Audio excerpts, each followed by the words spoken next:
Hello everyone, thank you for joining today. I'm Jake. I am an account manager here at Bulwell. I will be presenting part of the presentation in today's session, and also my colleague from Rico Canada, Olivier, will be presenting as well. He'll actually be kicking off this session, and once we've both presented a few slides to you, we'll hand over to my colleague Scott Anderson, who will then be providing you with the technical demonstration. So Olivier, I'll hand over to you.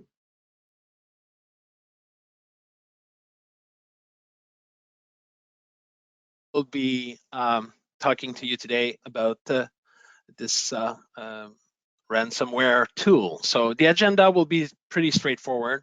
We'll cover the current situation of the cybersecurity in Canada, then moving to the specific threat of ransomware. And like Jake said, Scott will do a demonstration on the RansomCare tool as a last line of defense. And we'll end with a Q&A. So, back as we were creating this deck, the most important cybersecurity event that I can remember was back in 1999, and it was a virus named Melissa. But since then, a lot more happened. As you can see, Canada ended up second in stolen data available on the dark web. Just last year, 15 cyber attacks per day, and those are the ones that got reported. 75% of successful rate in encrypting data, and more than 65% of those organizations are not taking the right approach to remediation following an attack. It's costing almost $5 billion in 2021. And this is just the top of the iceberg. We're not seeing all of it yet. So what we will do is maybe we can start thinking like a cyber criminal. They're becoming more sophisticated as how they gain access to your network. And I can tell you they are making a very good living of these attacks.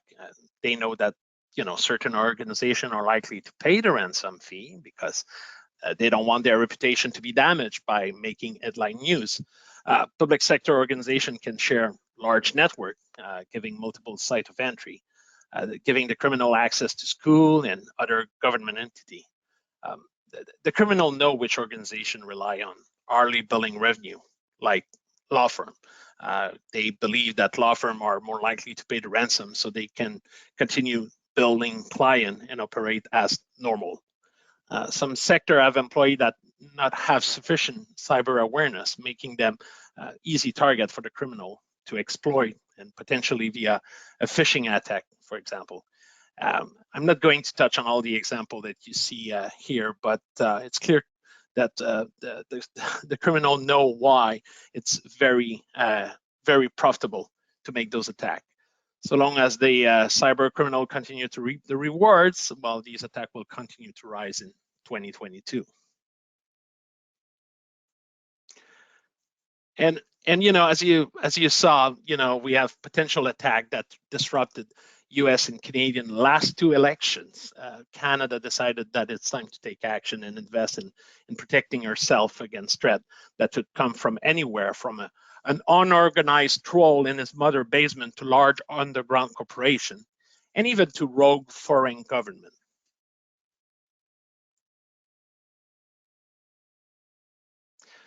Everybody is at risk, and public sector too. We've seen recently multiple attacks to disrupt the different level of our government, and for different motive. The public sector cover a wide range of type of organization, from healthcare to local council to policymaker and school. The public sector offer ransomware criminal a variety of opportunity to not only disrupt and extort, but to encrypt data too.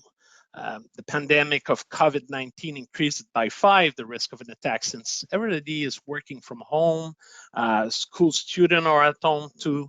So these organizations are at risk from the use of more sophisticated attack now. And I'm not sure if you knew about that, but ransomware as a service now exists.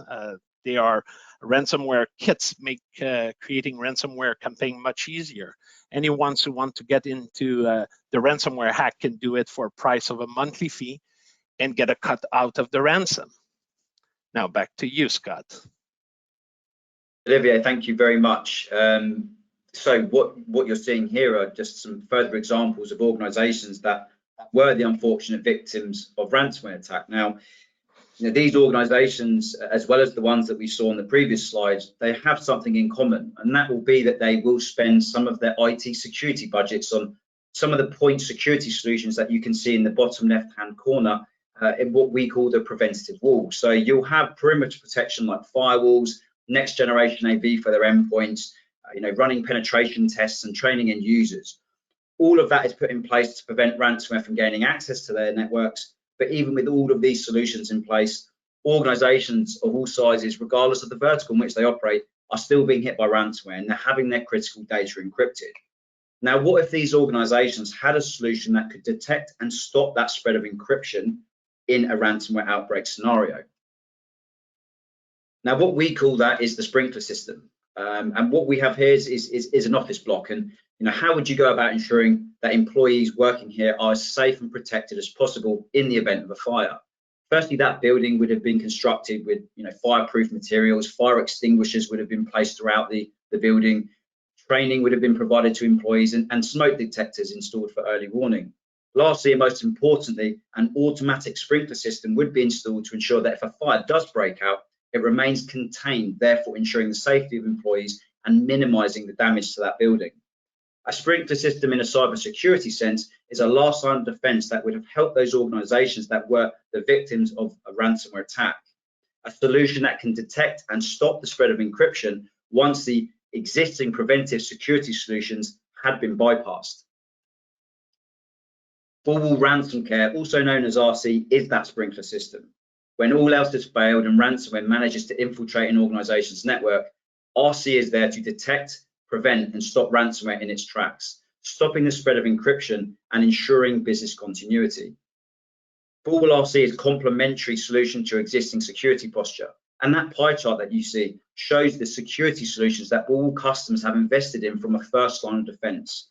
Our customers recognize the additional benefit and value a tool like RC can bring, acting as that last line of defense to protect your data storage layer. RC is the last line of defense when all else fails, providing a multi-layered approach to your security posture.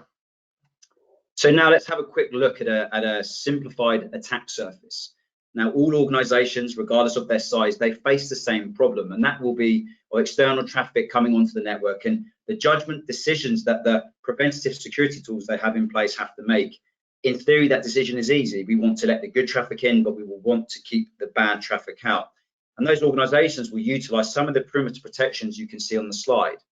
Now, if anything bypasses that perimeter layer, you'll have your endpoints, and they'll have some form of an endpoint protection, antivirus, a next-gen AV, EDR, XDR. But these two layers, they've got a lot of moving parts, and that is exactly what the cyber criminals are looking to exploit. It could be a missing patch on an endpoint, a user clicking a link in a phishing email, or exploiting a vulnerability such as Log4j. Antivirus, EDR, and XDR solutions, they need constant signature and software updates to ensure that they can protect against the latest forms of malware. Those updates then need to be deployed to the endpoints. And if any of those are not updated, that again can leave you vulnerable and create another entry point for the cyber criminals. Just expanding on this a little further, that's something is known as the critical time gap, and that is the time from when a new and unknown ransomware emerges until the prevention-based vendors are able to detect it. That gap could be anything from a couple of hours to weeks and sometimes even months. Outside of your traditional desktops and laptops, you will have your mobile devices, your IoT devices. They can be hard to manage and track, and these devices will have a connection to the internet. And we've seen ransomware attacks be initiated from devices like these. Now, beyond that, you'll have your data storage.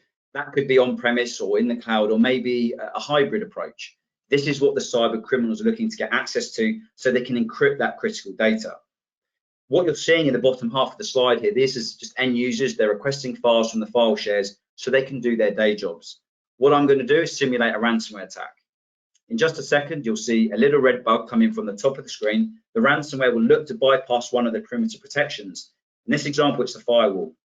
It will then head to one of the endpoints, look to infect the endpoint, and even disable the protection running on that specific device. It will then head straight to the file share and look to encrypt your critical data at about 8 to 10,000 files per minute, replicate itself across other endpoints, file shares, and even target your backup data. Now, this is typically what we see with ransomware and how it goes about spreading its encryption. And in a very small amount of time, a lot of your data layers will be encrypted, end users won't be able to work, and file shares will also be getting encrypted. It's at this point that organizations, if they find themselves in this situation, it's not just concerning for them, but it's also at the point where it can start to become very costly too. So as I mentioned on that previous slide, the modern strains of ransomware, they do have the ability to encrypt data at a staggeringly fast rate, with the average being about 8 to 10,000 files per minute.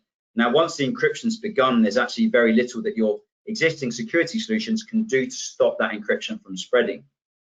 Now, you must consider some key questions that you need to be able to answer once the breach has taken place and the encryption has started.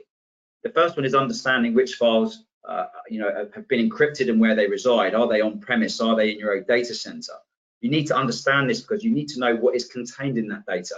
Does it contain personal information, credit card details, potentially business critical IP?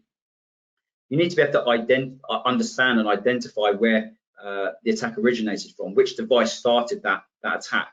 Because if you can't pinpoint the device that started the attack, how are you ever going to be able to stop the ongoing encryption? Now, if that data does contain personal information, can you easily provide the relevant information to the key regulatory bodies in a timely and efficient manner?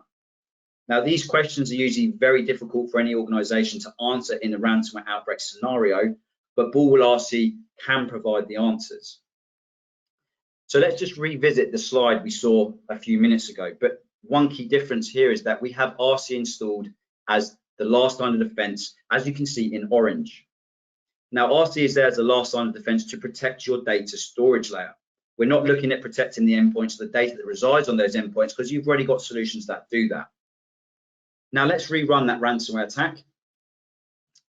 But this time we have RC installed. Again, you'll see the little ransomware come in from the top of the screen, bypassing the firewall, compromising and infecting the user and their device. But the moment the illegitimate encryption process begins, RC reacts, and it does so in seconds. And that is because it's detecting on your data, looking for the purpose of the ransomware, which is the encryption of your data. It does not focus on the ransomware strain, its behavior or signatures. It is purely detecting on your data. So as soon as it sees that your data becoming illegitimately encrypted, it knows which device has started that and will then look to isolate and remove the user from the network until you and the team have had potentially a chance to investigate that further.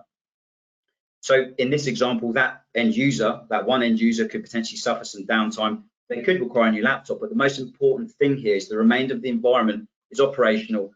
Other end users can keep accessing their files, remaining productive. Most importantly here, it is going to ensure business continuity for you. And on a very high level, that is what RC does. And as we get into the demo, we'll touch on this in much greater detail.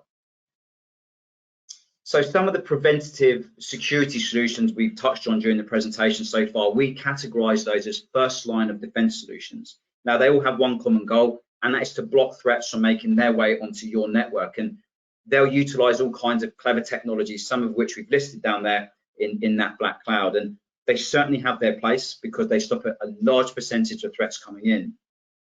But what if they do allow something malicious onto the network? At that point, it's past the perimeter, it's past the endpoint security. If it is ransomware, it will then look to deliver the payload, start encrypting data in your environment. And this is exactly the situation when you would need a tool like RC that will complement your existing solutions. Now, I briefly touched on this earlier, that RC is different from preventative-based security solutions in that RC is detecting on your data and not the ransomware itself. The key point here is that RC does need to detect some type of file manipulation and encryption. And as soon as that encryption process begins, there is an alarm that is sounded in the RC dashboard. RC will then send out notifications to alert relevant stakeholders, and RC then initiates a fully automated 24/7 response that requires absolutely no human intervention. Now, in regards to how we can respond, as I mentioned, the first thing we'll do is to alert relevant stakeholders. I'll touch on some of the alerting capabilities RC has in just a few slides' time. What we can look to do is we can shut down the device. We could shut down the network card so the user cannot log back in. We can remove them from ADs. They might be using more than one device. Depending on the location or connection, a VPN could be dropped or SMB share rights could be revoked. All of these routes would disconnect that user's connection to the network and stop that spread of encryption. Now, because RC is looking for some kind of encryption and not the ransomware itself, it does need to see a small amount of files being illegitimately encrypted before it reacts. So anywhere between 8 to 40 files might be lost before we shut down the offending device, but RC will know exactly which files have been accessed and encrypted. So from a recovery perspective, we can provide a 100% accurate recovery list of those files that need to be restored. That could then be exported into CSV format and linked to any backup tools that you might have within the organization. And finally, on to reporting. Evidently, something's going to be key if you have had some data encrypted.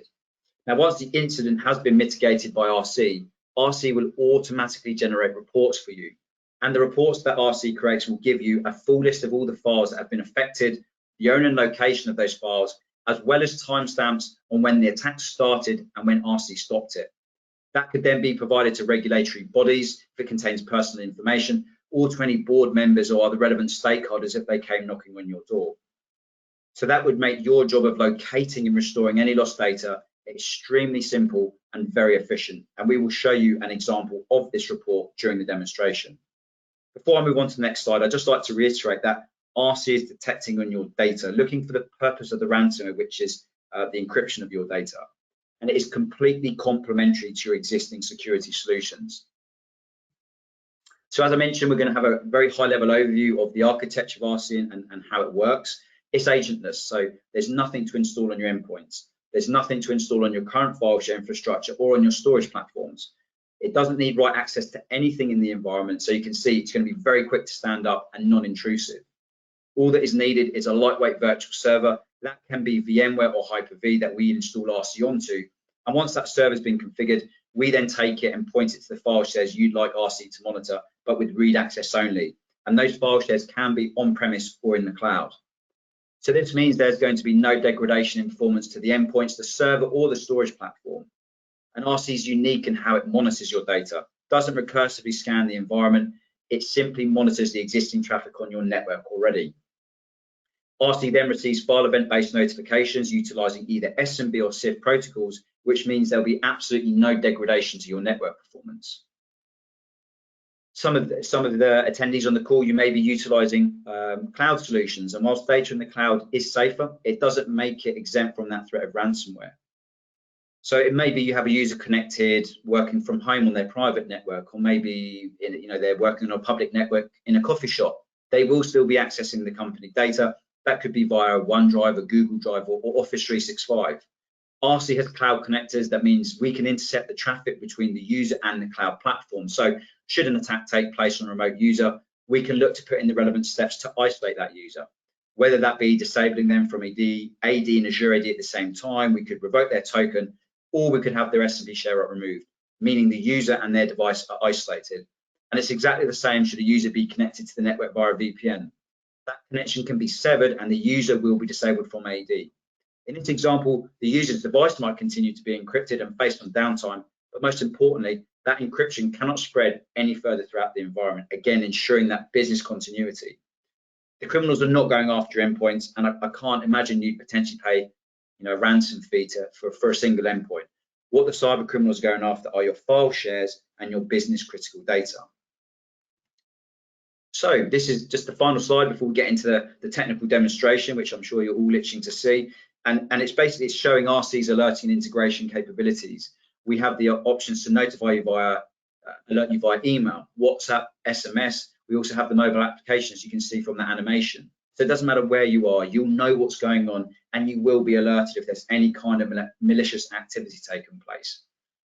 RC has a two-way Restful API as well, which means we can integrate into alerting, SOC tools, SIEM, NAC solutions. And also, if you take a look in the bottom right-hand corner of this slide, it also means we can integrate into your existing security solutions. And there are a few examples there in the bottom right-hand corner of that slide as well. We recently just launched integrations into Microsoft ATP Defender, as well as SentinelOne, and these integrations are growing quarter on quarter. So at this point, I'd like to hand over to my colleague Scott, who will be providing you with the technical demonstration of Bulwell RansomCare. Thank you very much, Jake. So I'm just going to go ahead and share my screen.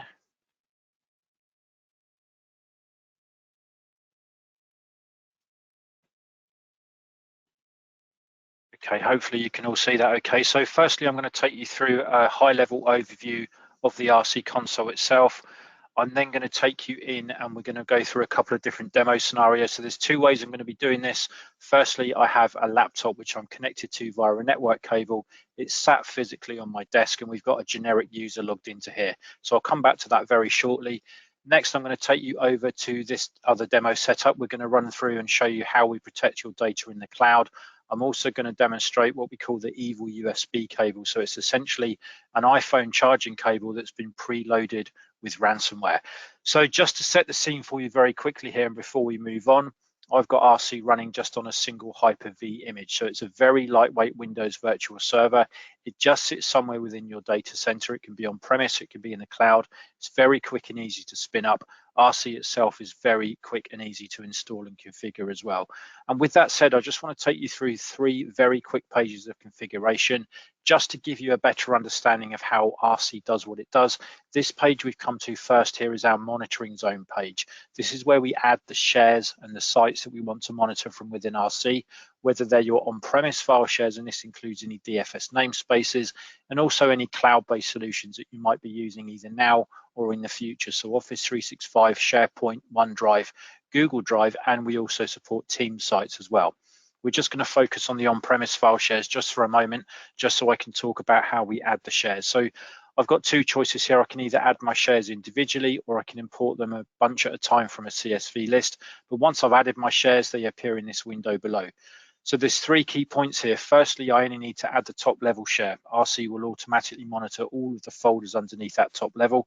Secondly, RC only needs read-only access in order to protect your data. And thirdly, and most importantly, it doesn't recursively scan your environment. So instead of looking at every single file, it's just listening out for the changes. It does this by picking up on that SMB or sys traffic that already exists on your network. It can see when there's somebody accessing a file. That's when it takes an interest. And because of this detecting in this way, it makes it firstly very, very quick to detect any problems because it is just looking for the changes. It's not looking at every single file. And secondly, there's no additional overhead to your network traffic at all because we're only utilizing what's already there. And I've left these 2 red ones in the middle here just so you can see how it looks when RC doesn't have the necessary permission. So in this case, we're missing those read-only permissions to these particular file shares, so they aren't being monitored, but you can see they do jump out at you to tell you there's a problem. So let's move on then, and next we're going to our checklist section, and this is split into 2 halves, as you can see. Over on the right-hand side here, we have our known bad area. So here we're talking known bad extensions, artifacts, and file headers. And essentially, this is a library of everything we already know about in the world of ransomware as it exists today. In addition to what I have in here, we also have a team that are continually looking for new strains of ransomware. And as they're found, they're automatically pushed out to your RC server via updates. Now, those updates come every hour. They're included in your subscription, so there's nothing extra to pay. And because we're an agentless solution, we don't install anything on any of your endpoint laptops or desktops, for example. It means that those updates are purely just coming to this RC server. So it's one less thing you have to try to manage in terms of updates. Now, the crucial thing about the way RC works is that it isn't reliant on this information in any way, shape, or form in order to do what it does, because RC is not looking for the ransomware itself. It's looking instead for the purpose of a ransomware attack, which is that illegitimate encryption that's taking place on your data. So it can use this as a reference point. It can come in here, it can identify ransomware. It can basically tell us what's happening, but it doesn't need any of this information in order to do what it does. If this section wasn't here at all, it would still protect your data in exactly the same way based on the fact that it's looking for that encryption. And because of that, it means it's ready for any kind of attack, whether it's one that already exists or that attack that we haven't seen yet, that zero-day attack. So then let's move over to the left. This is our whitelist, and it's essentially our known good section. And one of the most important things we do when we come to install RC for you is to learn the types of data that you're using. RC is going to do this automatically within the first few weeks. So firstly, we install the software. We then set up the shares that we're going to be monitoring. And then at that point, we put RC into an automated machine learning mode. It will stay in that machine learning mode for somewhere between 1 to 3 weeks. And during that time, we check in regularly to make sure that that process is moving along as it should do. But whilst it's in that machine learning mode, it's going to learn firstly all of your file extensions. And we start with just these 14 default ones here. These are just the most obvious file extensions. As that learning process continues, this list will grow to include any other file extensions that you're using. In addition to learning your file extensions, it's also going to learn the file headers and file heuristics that are associated with those file extensions. And in addition to that, it's also going to learn any kind of encryption that you might be doing internally. That could be very simplistic encryption, such as using WinZip or 7-zip, for example, to zip and unzip files. It could be something much more complicated, such as using PGP or BitLocker. But any kind of encryption that you do, RC is going to learn. It's then able to differentiate between your good encryption and that illegitimate encryption that happens when a ransomware attack takes place. And once we're satisfied that we've captured the bulk of everything we can capture during that time period, we then set RC live within your environment. That machine learning process, however, continues in the background. So it's always learning, it's always evolving. So just before we go into any demos, I'm just going to take you into one last very quick page of configuration. This is really key though. This is our detection sensors page, and the detection sensors within RC are the engine of the whole solution. Now there's 28 different detection sensors in total. They all work in slightly different ways, but they all contribute towards RC's fully customizable point system. And these points that we can see down in this column here are used to generate our alert levels that we can see down in the bottom left. So as an example, a known bad extension here on our table is worth 50 points. So if we saw a single known bad extension coming in, that alert level will automatically be raised by 50. Now, if we saw 4 or more of those same known bad extensions coming in quick succession, well, that's very quickly going to take us to our critical alert level, which here is 200. And this is the point at which RC is going to start to take action. This is what you're going to see as we go into the demo as well. So with that said, let's go back to our dashboard. We've already got some traffic moving here, as you can see. So I've got this little traffic simulator, which is generating that traffic for me. But this is what you will see when you look at the RC dashboard on a day-to-day basis. So it's essentially your end users going about their day-to-day. So they're either modifying, creating, deleting, or renaming files. As they do so, RC is picking up on those file event-based notifications. It can see when there's somebody's accessing a file. It's just going to go in just into the heuristics of the file and take a very quick look just to make sure there's no illegitimate encryption taking place. That process takes less than a millisecond. There's no impact on your users being able to access files, and that's regardless of how many users and how many file shares you have. So in addition, this information within the live log is all information that already exists on your network. So we're not generating anything new. Therefore, we're not adding any overhead to your network traffic at all. So the next thing we're going to do is go onto my laptop. So as I said, this is a laptop with a user logged into it. I have a file share mapped, and I'm monitoring this file share from within RC. So that means any changes I make in here are going to be picked up by my RC dashboard. And I'm just going to illustrate this by renaming one of these files with a known bad ransomware extension. And I'm using this .lockbit extension here. So lockbit is a ransomware that came out the latter part of last year. I know it's something that my RC is already going to know about from that list of known bads. I'm not trying to do anything clever. I just want to show you how RC reacts to me manually making this change. So you can see already in the background, you can see that's taken place. So it's picked that change up already. So firstly, the alert state's gone up to 25%. We'll come back to that in just a moment. Next, we can see the type of breakdown that's happened. In this case, it's a known bad extension. In other words, RC has been able to identify that .lockbit file as a known bad extension. If it didn't know about it, so if it was something that we hadn't previously whitelisted and it's something that doesn't exist in our list of known bads that we saw, it's still going to show up in here, but it's going to show up as an unknown extension. So by default, RC will treat something that it doesn't know about as malicious. So next, we can go over and see the user who caused this change to happen. So John Doe is the user who's logged into my laptop. And then we can see the server on which that file share is hosted as well. And you can see that both the server and the user have their own alert levels. Over in the event log, we can see the actual event that's taken place here. So it gives us the file path and the file name that's been renamed. So considering this is just one file, we've got an awful lot of information on the screen here, but because it is just one file, there's nothing for RC to do. And you can see that the alert state's already starting to drop purely based on the fact that there's nothing else happening here. So there's no further files being changed, there's no encryption of any kind, there's nothing RC needs to do. It's just giving us this notification telling us that this user has been into this file share and made this change. And in addition to what we've got on the screen here, we would have also at the very least received an email by now as well, giving us that same information. We might have received an SMS message or maybe even a WhatsApp message, depending on how we've configured our notifications. But this is going to continue to drop now over about the next 30 or 40 seconds. These will all clear themselves. We'll just be left with that event as a record of this taking place. That's going to be stored in our event log. So let's go back to our device, and this time we're actually going to trigger a ransomware attack from here. And what we're looking at here is my ransomware app. So each one of these is a real piece of ransomware. It's very safe though. It's had any damaging worm capabilities taken out of it. So it's still going to give us the full effect of a ransomware attack, but it isn't then going to spread to any other folders or file shares. And at the moment, I'm targeting that file share that we were just in a moment ago. So I'm going to go ahead and start this process. When I click OK, DMA Locker, which is what I'm using here, is going to go into that file share and start rapidly encrypting files. So let's just go ahead and start the attack. What we're going to see in the background is the alert state starting to build, and then we're going to see what happens to this particular laptop once we hit that red. And I'll take you back to the dashboard in just a second. You can see exactly what's going on there.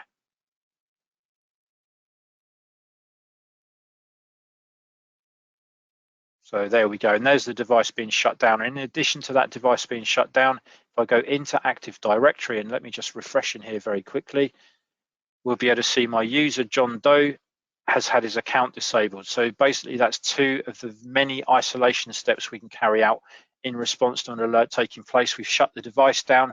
We've also disabled the user account. So even if the user turns that laptop back on now, there's nothing they can do because we've disabled their account. It's up to us when they come back onto the network. So in terms of what's actually happened there, that's taken place because we've reached that critical threshold, that 100% alert state. In the event log this time, we can see, if I scroll down into the actual event log itself, we can see the event that triggered, and then what we can see are the scripts that we've deployed as a response to that taking place. And these are the actual isolation steps that we use. These are the scripts that we force out from the RC server itself that are used to actually maintain those isolation steps. So I can actually take you into the script section and show you, just so you can see exactly what's going on. So the scripts that we push out are all just PowerShell scripts. And because of that, it means that anything that can be scripted, we can use as an isolation step. So they're PowerShell scripts, they come directly from the RC server itself, they're pushed out via group policy. And it really does open up a whole world of possibilities for us because, as I said, anything that we can script, we can use to isolate. So here, for example, we've just got a very small example of what we can do. So we've got the script that shut the device down. We've got the one that disabled the AD account. We can drop a VPN connection if someone's working remotely. We can disable the individual network components on a device. So that laptop that we just shut down, we could have also disabled the network card or the Wi-Fi module to make sure that nobody else could then log into that laptop. We can send the user that's logged in a message that they see flash up on their screen directly before we shut them down, so at least they get some kind of indication as to what's going on. And we've also got that two-way RESTful API within RC as well, so we can integrate into any existing security solutions that you might have. We can utilize the isolation functionality within them as well. So here, for example, we have a script that integrates into Cisco ICE, allows us to quarantine a device by its MAC address. So that opens up a whole other world of possibilities for us as well. Okay, so I'm going to take you over now to the second part of the demo, and what I'm going to run through here on my setup, which is just over to my right here.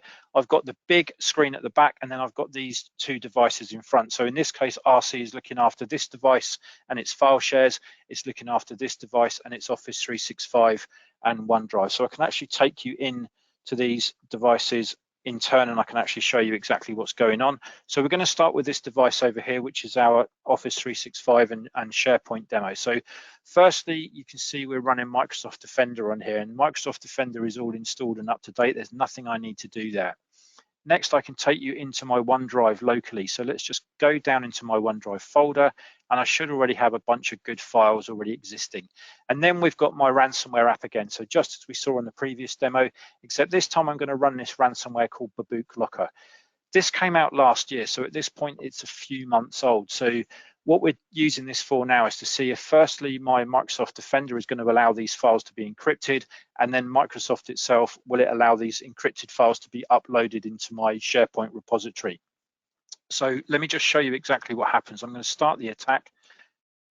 And unfortunately, this time you can see those files actually becoming encrypted right in front of us. So if I go down into OneDrive here, at the moment we're looking at good files, but a couple more seconds and they're going to start to mirror that encryption that's taking place. And you can see that's happening right now. So once those files are all encrypted and once that synchronization process kicks in, those files are then going to be heading back towards our cloud storage repository. So whilst we're waiting for that replication process to happen, and it can take a few seconds just for that data to start to upload, I'm just going to talk you through the mechanics of what's going on here. So for every SharePoint site that we add into RC, there is a webhook attached to it. That webhook gives us that cloud connector. It enables RC to be able to see when that encrypted traffic is attempting to replicate. And it's able to detect that very, very quickly because, again, just like the way we detect on our on-premise file shares, it's only looking for the files that are changing. It isn't looking at every single file. So you can see that as soon as that data started to upload itself, RC's reacted, it's hit that 100% alert state, it's shut the device down, and it's also isolated the user. And in this case, it's the Office 365 user who initiated that encryption. So let me just reset my RC dashboard and we'll just go on and I'll show you one very quick demo just before I hand you back over. So this is the evil USB cable, as we call it, and there's a very good reason why it's got a sticker on it saying danger. That's because this looks exactly the same as an iPhone charging cable, but it's been made for one very specific purpose, and that's to deploy a payload of ransomware. It does that because there's a tiny chip in the USB end here. That's where the ransomware resides. So as soon as I plug this in, and it's going into that Sentinel-1 laptop that you can see on the bench, as soon as I plug this in, it's going to upload its payload. Now, as if that wasn't scary enough already, this cable has also been designed so that it emulates a USB keyboard. So it's not even going to show up as a USB storage device, it's going to show up as a USB keyboard. So you can imagine how difficult that makes it to, firstly, to spot, and secondly, to block. So I'm just going to go ahead and show you exactly what it does. So you can imagine the ways that this might get into an organization. It could be picked up outside an office, it could have been left in the parking lot, it could have been sent anonymously through the post to somebody. But what I'm going to do is go ahead and plug this in to my USB port, and that's all I need to do. I don't need to plug the other end into anything. That's just going to stay on top of my laptop there. The next thing that's going to happen is it's going to upload its payload. That payload then very quickly attempts to spread to one of my network shares, but you can see as quickly as that happened just how quickly RC reacted. It's shutting a device down, it's disabled this user, and in this case it's the user that was logged into the laptop, the person that plugged that cable in. So that's how quickly it reacts. So that's all I've got left to show you now. So very quickly, just before I hand you back, there's no additional network overhead with any of this, and most importantly, I don't need to install anything on these laptops. It's a completely agentless solution. So everything that you've seen happening today is all just taking place from the RC server. So thank you so much for listening. Thank you for joining today. Jake, I'm going to hand back over to you now.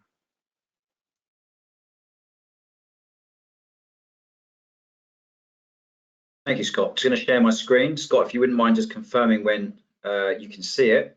1 second. Yes, I can see that, Jake. Is it the Let's Watch RansomCare in Action slide? It is. Brilliant, excellent. Thank you for the great demo as always, guys. We've just got a couple of more slides to go through, and then we'll look to get round to answering some of your questions. Now, there are many factors you need to take into consideration other than just the ransom fee if you were to be hit by a ransomware attack, and that is something called the cost of downtime. Now, what we're going to do is quickly cover the direct factors that contribute to the cost of downtime following a ransomware attack. Now, here what we have is an organization that has 2,500 employees, and of these 2,500 employees, 80% would be affected by an attack, with 60% of those being dependent on IT to do their job.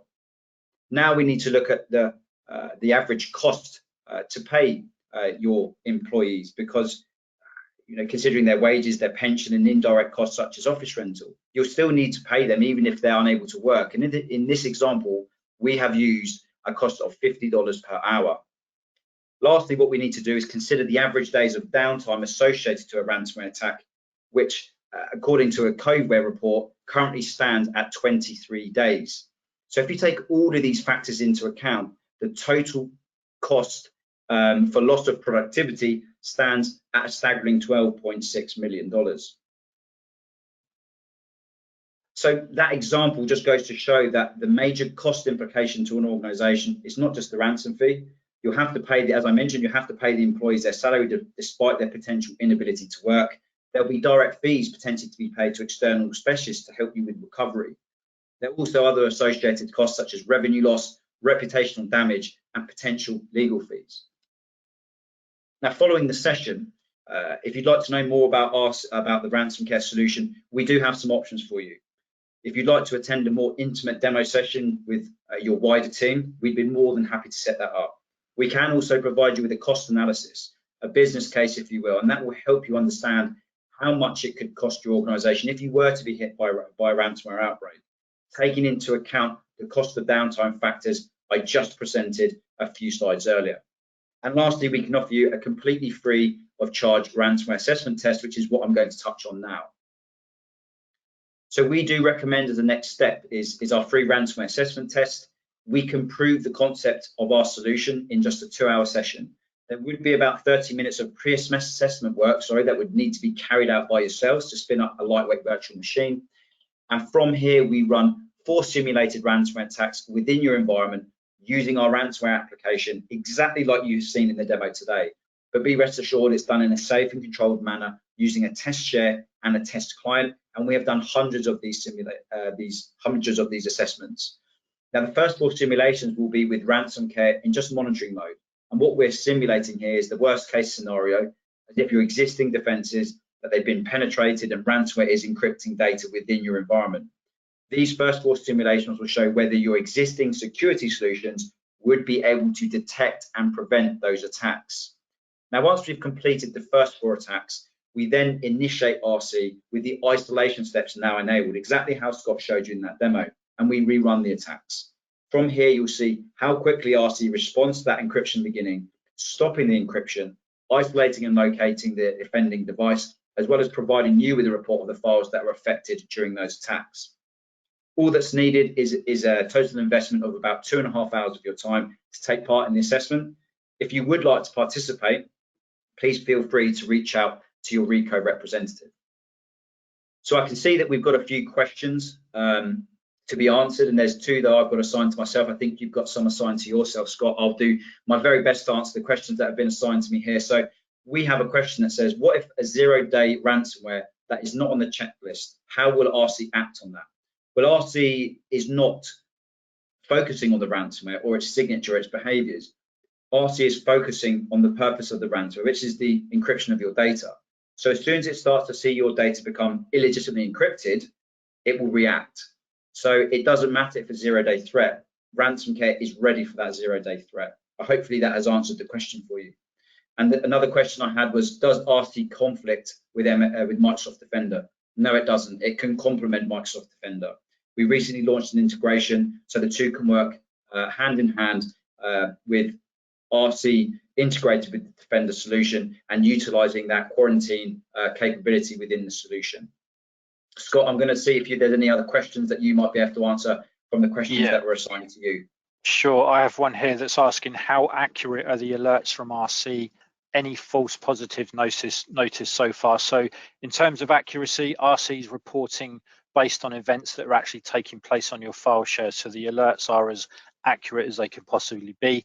False positives, I'm not going to sit and pretend that they don't happen, because we do tend to see a couple of false positives very early on in the process. So during the demonstration, I spoke about that machine learning process, and that's really crucial to the whole implementation. So once that machine learning process is stopped, and once we set RC live within your environment, yes, there may be a couple of fairly low level false positives in our experience. So I can only talk about experience we've had with our existing customers, but we do tend to see a couple of little false positives early on. They don't usually go into a full shutdown or isolation scenario.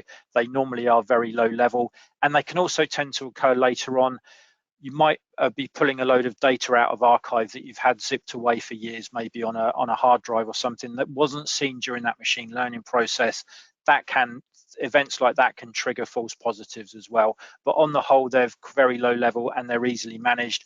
Plus, we're always available to reach out. You only have to reach out to us. We'll come on a Teams call or a team viewer call, and we'll take a look at any anomalies you might have. So great question, though. Thank you very much. Any other questions, Scott? I'm struggling to see. I can only see a tiny little window of questions. There, I know there are, and there is another one in there, but I can't actually read it. I can only see the one that I just answered. I'll read it out for you, Scott. That's okay. Would you? Thank you.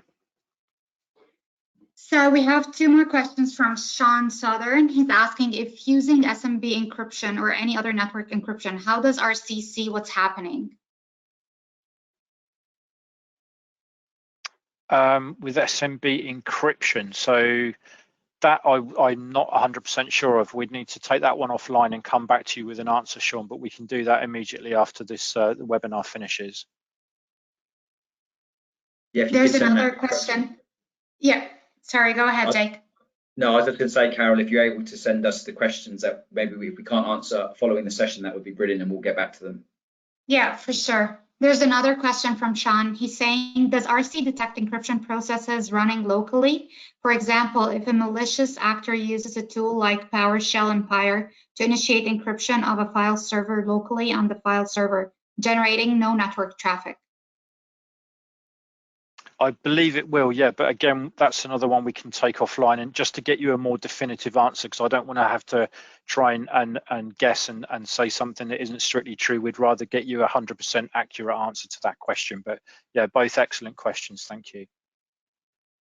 Thanks, Sean. We received another question from Grant Lee. How long is the machine learning period? Does it matter if the network activities change due to user change, such as summer holiday?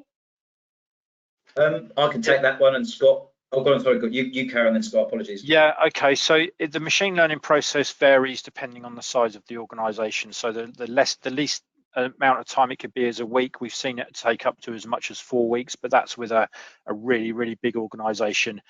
Yes, in terms of school holidays, so that's a very good point. And we would normally ask that the machine learning process is going on during term time, when you've got the most amount of people on the network, the most amount of staff and students, for example, on the network. Obviously, if there's not so much traffic going on, so in a summer holiday example, you're not going to pick up as much as you would during a normal working period. So we'd time it to coincide with the most amount of traffic going on the network, to be honest. And for organizations that do a lot of heavy financials at the end of the month, for example, lots of people do month-end stuff, we would try and encapsulate that during the machine learning period as well. The more data we can capture during that period, obviously the less chance there is of a false positive happening once we set RC live.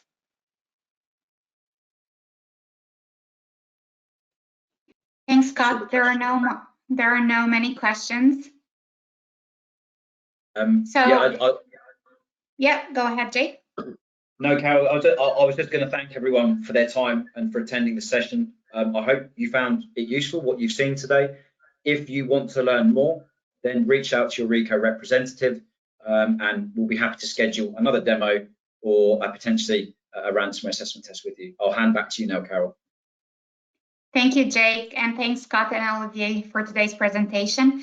Thank you, everyone, for attending. Please look out for a call from one of our representatives in the next few days to assist you with further information and next steps.